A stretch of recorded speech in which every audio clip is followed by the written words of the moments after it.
प्रधानमन्त्री ओली र नेकपा अध्यक्ष दाहाल बीच मन्त्री हटाउने विषयमा सहमति नजुट्दा मन्त्रीमण्डल पुनर्गठन प्रक्रिया लम्बियो। खानेपानी मन्त्री मगरलाई हटाउने प्रधानमन्त्रीको तयारीप्रति अध्यक्ष दाहाल असन्तुष्ट।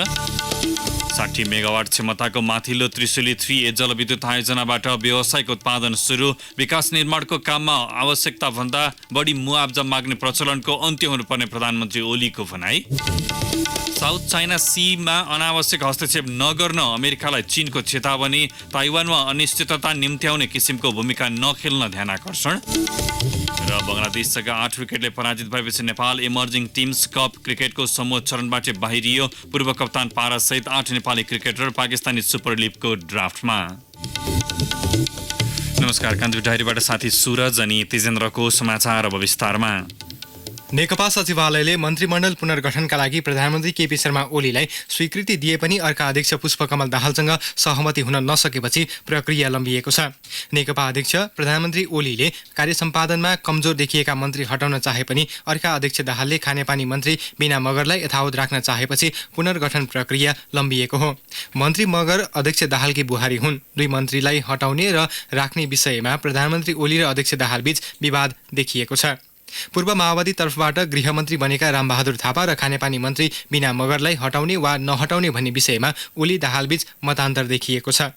प्रधानमन्त्री निकट स्रोतका अनुसार प्रधानमन्त्री ओली गृहमन्त्री थापालाई यथावत राख्ने र खानेपानी मन्त्री मगरलाई हटाउने पक्षमा हुनुहुन्छ। तर अध्यक्ष दाहालले गृहमन्त्री थापालाई हटाउने र बुहारी बिनालाई खानेपानीमै यथावत राख्ने अडानमा देखिनु भएको छ। दाहाल गृहमन्त्री थापालाई हटाएर आफू अनुकूलका व्यक्ति पठाउने योजनामा हुनुहुन्छ।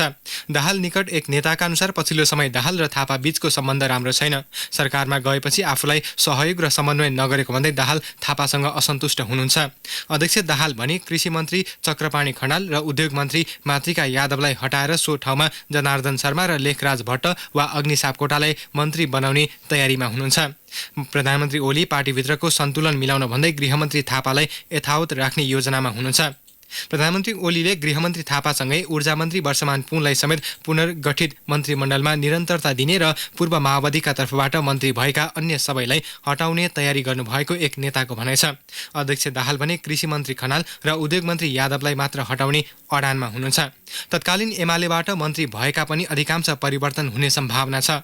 अर्थमन्त्री युवराज खतिवडाको राष्ट्रिय सभा सदस्यता यही मागमा सकिने भएकाले उहाँसहित भौतिक पूर्वाधार तथा यातायात मन्त्री, सङ्घीय मामिला तथा सामान्य प्रशासन, महिला बालबालिका तथा ज्येष्ठ नागरिक, सञ्चार तथा सूचना प्रविधि, भूमि व्यवस्था सहकारी तथा गरिबी निवारण मन्त्रालयमा हेरफेर गर्ने तयारी प्रधानमन्त्री ओलीको छ।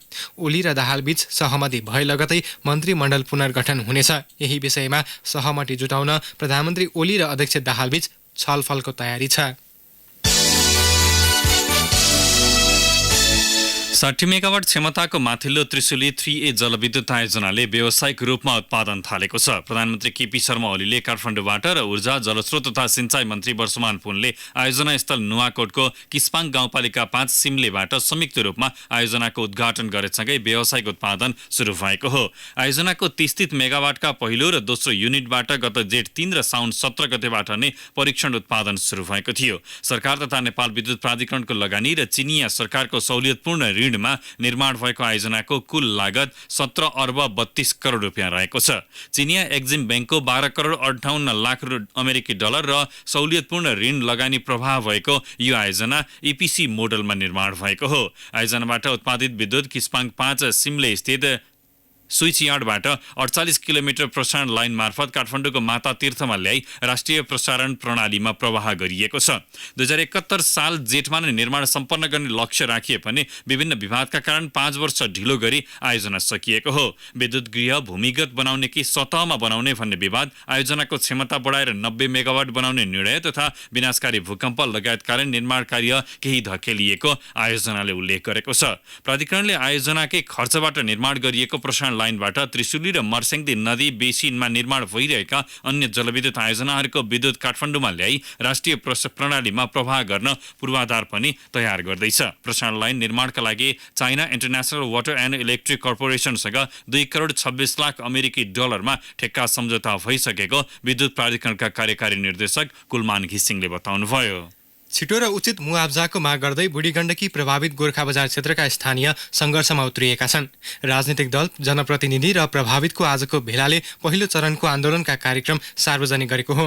आयोजनाले डुबानमा पर्ने अन्य क्षेत्रको मुआब्जा निर्धारण भएर वितरण भइसक्दा बजार क्षेत्र अन्तर्गत गोर्खातर्फ आरुघाट र आर्खेत तथा धादिङको विशाल नगर र खहरे क्षेत्रको मुआब्जा निर्धारण गर्न सकिएको छैन। 3 वर्षसम्म जग्गा रुखा गर्दा घर खर्च चलाउनै मुस्किल परेको भन्दै प्रभावितहरू आन्दोलनमा उत्रिएका हुन्। आजको भेलाले मङ्सिर 4 देखि 9 गतेसम्म सङ्घीय संसदसँग छलफल गरी आन्दोलनमा ऐक्यबद्धता जनाउन आग्रह गर्ने जिल्ला प्रशासन कार्यालय र आयोजनाको कार्यालयमा धरना बस्ने लगायतको कार्यक्रम सार्वजनिक गरेको हो। स्थानीयले छिटो मुआब्जा निर्धारणको माग गर्दै आज पनि दिनभर आरुघाट बजार बन्द गराएका थिए। प्रधानमन्त्री केपी शर्मा ओलीले विकास निर्माणको काममा आवश्यक भन्दा बढी मुआब्जा माग्ने प्रचलनको अन्त्य हुनुपर्ने बताउनु भएको छ। प्रधानमन्त्री तथा मन्त्री परिषद कार्यालयमा रहेको एक्सन रुमबाट माथिल्लो त्रिशुली 3A जलविद्युत आयोजनाको उद्घाटन गर्दै प्रधानमन्त्री ओलीले राष्ट्रिय हितका आयोजनामा नियमअनुसार कम मात्रै मुआब्जा तथा क्षतिपूर्ति लिनेतर्फ आम नागरिक समेत लाग्नुपर्ने बताउनुभयो। उहाँले भन्नुभयो, आफ्नो जग्गा वा सम्पत्ति बिक्री गर्दा राज्यलाई कम राजस्व तिर्न परोस् भन्ने मान्यता राख्ने तर सरकारसँग लिन परे असाध्य धेरै माग्ने प्रवृत्ति हावी भयो। यस्तो प्रवृत्तिले विकास निर्माणको काममा ढिलाइ हुने गरेको छ। सरकारको हैसियत अनुसार नै मुआब्जा माग्ने र विकास निर्माणको कामलाई सहज बनाउनेतर्फ लाग्न प्रधानमन्त्रीले सबैलाई आग्रह समेत गर्नुभयो। कतिपय विकास निर्माणका आयोजनामा जग्गा प्राप्ति तथा मुआब्जा लगायतका कारणले हाल पनि समस्यामा परेको भन्दै उहाँले त्यस्ता समस्याबाट बाहिर निकालेर आयोजनालाई समयमै सम्पन्न गर्नतर्फ लाग्न समेत सम्बद्ध सबैसँग अपिल गर्नुभयो। सत्य निरूपण तथा मेलमिलाप आयोग र बेपत्ता पारिएका व्यक्तिको छानबिन आयोगका प्रस्तावित उम्मेद्वार विरुद्ध उजुरी दिन सिफारिस समितिले सूचना जारी गरेको छ। प्रस्तावित 61 जना विरुद्ध कुनै उजुरी भए 5 दिनभित्र समितिको सचिवालयमा आइपुग्ने गरी उजुरी दिन समितिले जारी गरेको सूचनामा उल्लेख छ। सो आयोगका पदाधिकारी हुने 50 जनाले आफै निवेदन दिएका हुन् भने विभिन्न संस्थाले 4 जनाको नाम सिफारिस गरेका थिए। समिति आफैले 7 जनाको नाम थप गरी उजुरीको सूचना जारी गरेको हो। समितिले श्रीकृष्ण सुवेदी, मञ्चला झा, लोकेन्द्र मल्लिक, आई बहादुर गुरुङ, नरकुमारी गुरुङ, गणेश दत्त भट्ट, गङ्गाधर अधिकारीको नाम थपेको छ।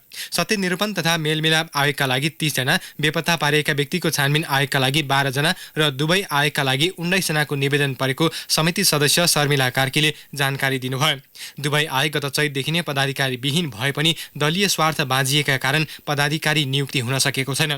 पूर्व प्रधान न्यायाधीश ओम प्रकाश मिश्रको अध्यक्षतामा रहेको सिफारिस समितिले गठनको 7 महिनापछि बल्ल उम्मेद्वारको नामावली सङ्कलन गरेर उजुरीका लागि सूचना जारी गरेको छ। यसैबीच जवाबदेही निगरानी समितिले सिफारिस समितिले सूचना जारी गरेको प्रति असन्तुष्टि जनाएको छ। सो समितिले आज विज्ञप्ति जारी गरी सिफारिस समितिले थप गरेका नामप्रति असन्तुष्टि जनाएको हो। दलीय सहमति भएको समाचार सार्वजनिक भएको केही दिन बित्न नपाउँदै सिफारिस समितिले जारी गरेको सूचनाले छनौट प्रक्रियामा हुने निष्पक्षता र विश्वसनीयतामा प्रश्न उठ्ने निगरानी समितिले जनाएको छ। समितिका संयोजक चरण प्रसाईका तर्फबाट जारी विज्ञप्तिमा भनिएको छ, ऐन संशोधनपछि मात्र आयोग गठन प्रक्रिया अगाडि बढाउन दिएको सुझावलाई पूर्णतः व्यवस्था गर्नु आपत्तिजनक छ। सो समितिले पदाधिकारी सिफारिस प्रक्रियामा सहभागी नहुन राष्ट्रिय मानव अधिकार आयोगलाई आग्रह समेत गरेको छ।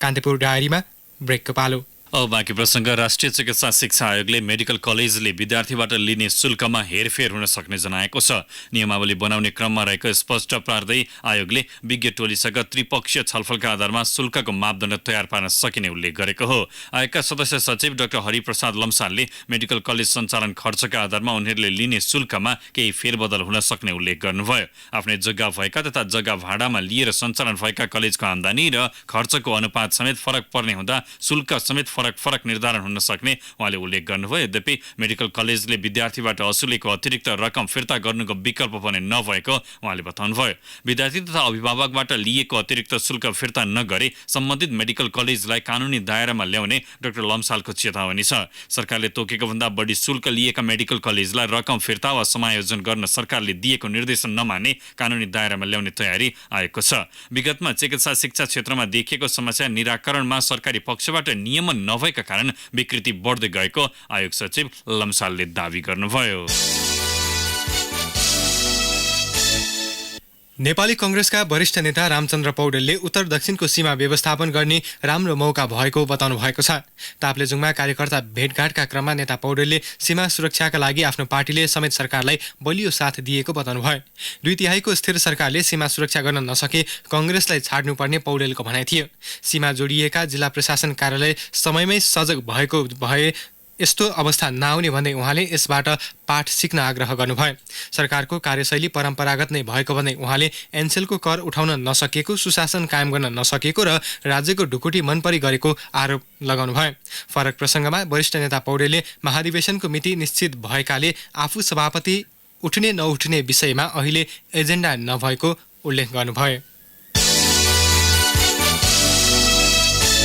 मालपोत कार्यालय पर्साको रजिस्ट्रेसन फाँट खका तत्कालीन फाँटवाला मदन प्रसाद गुप्ता विरुद्ध भ्रष्टाचारको मुद्दा दायर भएको छ। अख्तियार दुरुपयोग अनुसन्धान आयोगले गुप्ता विरुद्ध 77,86,816 रुपियाँ बिगो मागदाबी सहित आज विशेष अदालतमा आरोपपत्र दायर गरेको हो। उनले आफू कार्यरत रहेको अवस्थामा उठाएको राजस्व समयमै दाखिला नगरी इनामिना गर्ने तथा महत्त्वपूर्ण सरकारी अभिलेख र प्रमाणहरू नष्ट गरेको आयोगले उल्लेख गरेको छ। उनले पदीय अख्तियारी दुरुपयोग गरी सरकारी सम्पत्तिमा नोक्सानी पुर्याएको पुष्टि भएकाले बिगो मागदाबी सहित अभियोग पत्र दायर गरेको आयोगको विज्ञप्तिमा उल्लेख छ।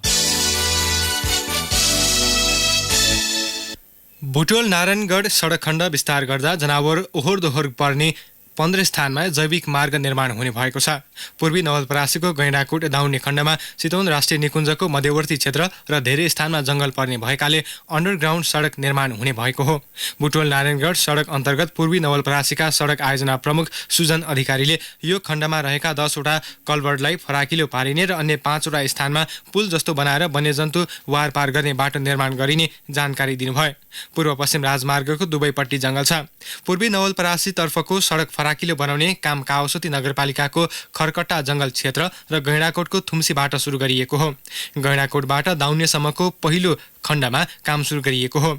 114 किलोमिटर सडक खण्डको निर्माण कार्य दाउन्ने गैंडाकोट सडक खण्ड र दाउन्ने बुटवल सडक खण्ड गरेर 2 समूहमा बाँडेर एकैचोटि सुरु गरिएको हो। 114 किलोमिटर खण्ड निर्माणको लागत 17 अर्ब रहेको छ। काम थालेको 42 महिनामा निर्माण गरिसक्ने सम्झौता छ।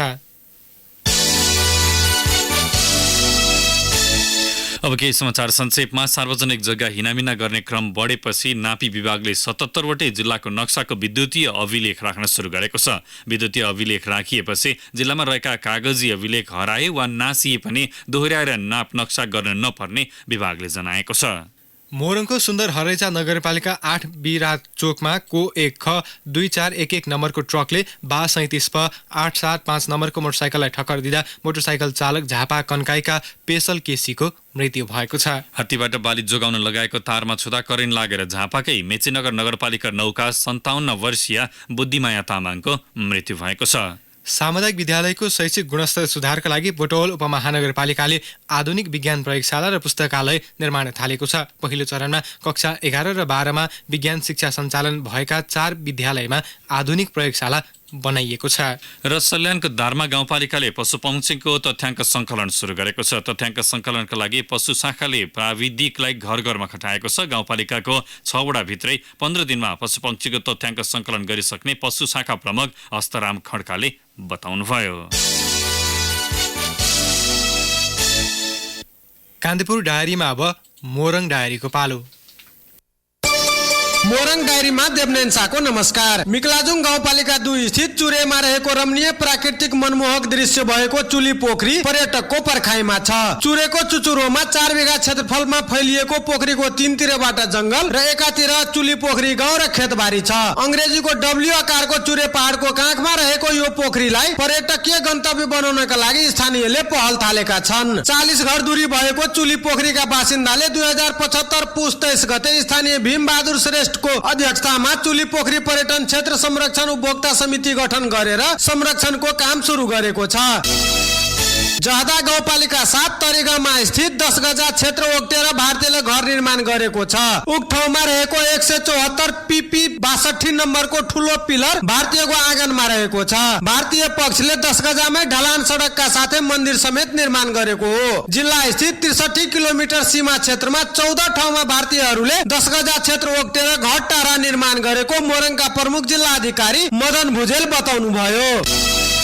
ग्रामठान गाउँपालिका स्थित गिधनिया टोलवासीले दुबी कटहरी सब स्टेशनको 33 केबी प्रसारण लाइनमा अवरोध पुर्याएका छन्। प्रसारण लाइन निर्माणका लागि सामग्री सहित सोमबार आएका प्राविधिकहरूलाई स्थानीय वासीले फर्काइदिएका छन्। गिधनिया वासीले स्थानीय भक्कुलाल विश्वासको संयोजकत्वमा संघर्ष समिति गठन गरी गाउँबाट जाने प्रसारण लाइन निर्माणको विरोधमा उत्रेका छन्। गाउँबाट 33 केबी प्रसारण लाइन जाँदा स्थानीय वासीलाई स्वास्थ्यमा क्षति पुग्नुका साथै जग्गाको मूल्याङ्कन समेत घट्ने भएकाले प्रसारण लाइनको रुट परिवर्तन गर्न माग गर्दै आएको स्थानीयले बताए। विराटनगर 4 की गीता पन्तको धनपाल गाउँपालिका 7 स्थित 8.5 बिघा जग्गा अझै तत्कालीन माओवादीका नेताहरूले कब्जा गरेर हक भोग गर्न दिएका छैनन्। तत्कालीन माओवादीले शान्ति वार्तामा आइसकेको बेला आफ्नै बुवाको नाममा रहेको जग्गा बैंकबाट लिलाम भई आमाको नाममा नामसारी भएर आएपछि 30 लाखमा खरिद गरेदेखि हक भोग गर्न नदिएको पन्तको भनाइ छ। मोरङ डायरी आजलाई यति नै। देवनयन शाहलाई बिदा दिनुहोस्। नमस्कार। मोरङ डायरीपछि कान्तिपुर डायरीमा पुनः ब्रेकको पालो। अब आर्थिक समाचार। सिद्धार्थ राजमार्ग अन्तर्गत बुटवल पाल्पा सडक खण्डमा पर्ने सिद्धबाबामा सुरुङ मार्ग निर्माणका लागि अर्थ मन्त्रालयले 10 अर्ब रुपियाँ बजेट स्वीकृत गरेको छ। डिजाइन र बिल्ड मोडालिटीमा सुरुङ मार्ग निर्माणका लागि 10 अर्ब 15 करोड रकम माग प्रस्ताव भएकामा मन्त्री स्तरीय निर्णयबाट स्वीकृत गरिएको अर्थ मन्त्रालयले उल्लेख गरेको छ। बजेटको सीमाभित्र रही प्रचलित कानुन बमोजिम बहुवर्षीय ठेक्काको माध्यमबाट निर्माणको खरिद प्रक्रिया अगाडि बढाउन भौतिक पूर्वाधार तथा यातायात मन्त्रालयलाई सहमति दिएको अर्थ मन्त्रालयको बजेट तथा कार्यक्रम महाशाखाले उल्लेख गरेको छ।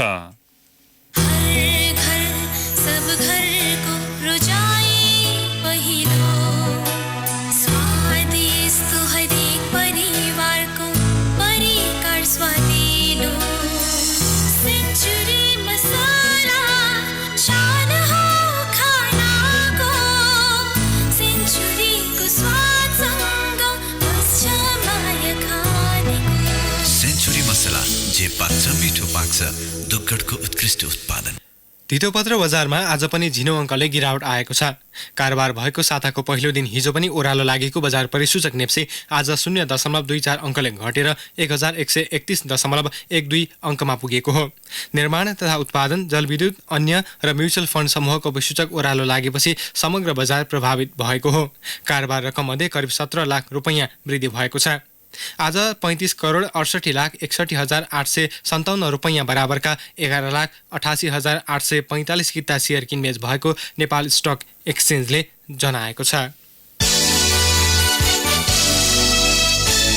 अब अन्तर्राष्ट्रिय प्रसङ्ग। साउथ चाइना सीमा अनावश्यक हस्तक्षेप नगर्न चीनले अमेरिकालाई चेतावनी दिएको छ। साथै ताइवानमा अनिश्चितता निम्त्याउने किसिमको भूमिका नखेल्न पनि चीनले भनेको छ। विश्वकै दुई ठूला अर्थतन्त्र भएका मुलुकबीच जारी व्यापार युद्ध समाधानको पहलमा उच्चस्तरीय वार्ता जारी रहेका बेला चीनले यस्तो चेतावनी दिएको हो। व्यस्त जलमार्गमा चीनको दबदबा रहेको प्रति अमेरिकाका रक्षा मन्त्री मार्क एम्पायरले आपत्ति जनाए लगत्तै चीनिया रक्षा मन्त्री बेई फेन्गेले साउथ चाइना सीलाई लिएर तनाव बढाउने र उत्तेजित पार्ने काम बन्द गर्न चेतावनी दिनुभएको हो। साउथ चाइना सीमा चीनसँगै ब्रुनाई, मलेसिया, फिलिपिन्स, ताइवान र भियतनामले पनि दावी गर्दै आएका छन्। तर चीनले भने साउथ चाइना सी पूर्ण रूपमा आफ्नो भएको बताउँदै आएको छ। त्यहाँ निर्माण गरिएको कृत्रिम द्वीपमा चीनले सैन्य गण स्थापना गरेको छ। चीनले साउथ चाइना सीमा सैनिकीकरण गरेको र क्षेत्रीय द्वन्द्व बढाउन चाहेको आरोप अमेरिकाको छ। हङकङमा प्रजातन्त्र पक्षधर प्रदर्शनकारी र प्रहरीबीच एउटा विश्वविद्यालयमा झडप भएको छ। गए रातिदेखि नै झडप भएपछि तनाव चर्किएको बीबीसीले उल्लेख गरेको छ।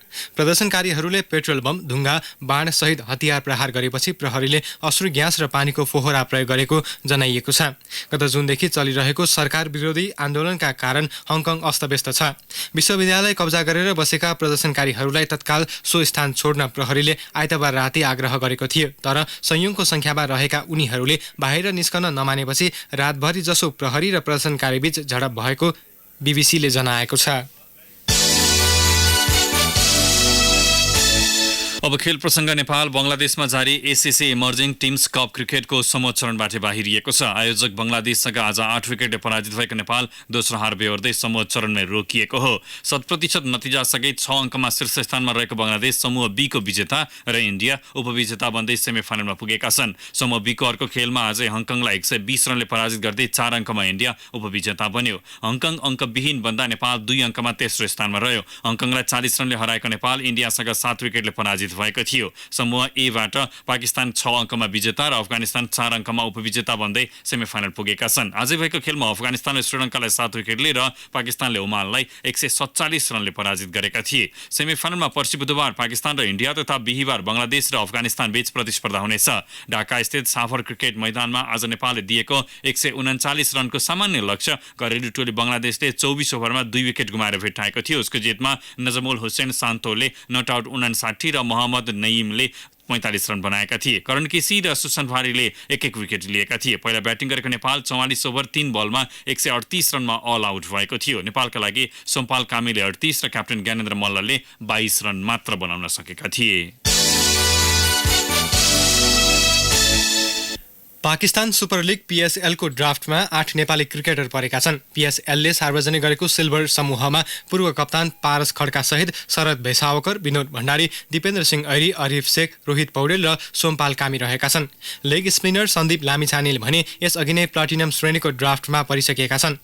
नेपाल क्रिकेट संज्ञानले पठाएको सूचीबाट उनीहरूलाई ड्राफ्टमा राखिएको हो। सङ्घले करण केसी, पवन सराफ र ललित नारायण राजवंशीको नाम पनि पठाएको थियो। इमर्जिङ लगायतका अन्य श्रेणीको घोषणा हुनु अघि नै 8 नेपाली खेलाडी ड्राफ्टमा परेका हुन्। प्लाटिनम, डायमन्ड, गोल्ड र सिल्भर अन्तर्गत विदेशी र स्थानीय समूहको खेलाडीको सूची PSL ले सार्वजनिक गरेको हो। PSL को 5औं संस्करण सन् 2020 को फेब्रुअरी 22 देखि मार्च 22 सम्म आयोजना हुने तालिका छ। अन्त्यमा एउटा घरेलु प्रसङ्ग। रामेछापको दोरम्बा गाउँपालिका 1 डडुवाको धारा नजिकै यात्रुवाहक जीप अघि साँझ दुर्घटनामा परेको छ। दुर्घटनामा 12 वर्षीय एक बालकको ज्यान गएको छ भने 10 जना भन्दा बढी घाइते भएको उद्धार कार्यमा संलग्न स्थानीयले बताएका छन्। जीपमा 15 जना यात्रु सवार थिए। हवस् त कान्तिपुर डायरी अहिले यहीँ सकिन्छ। सूरज र तेजेन्द्र बिदा हुन्छौँ। नमस्कार। सूचना र मनोरञ्जनको संवाहक रेडियो राष्ट्रको रेडियो कान्तिपुर।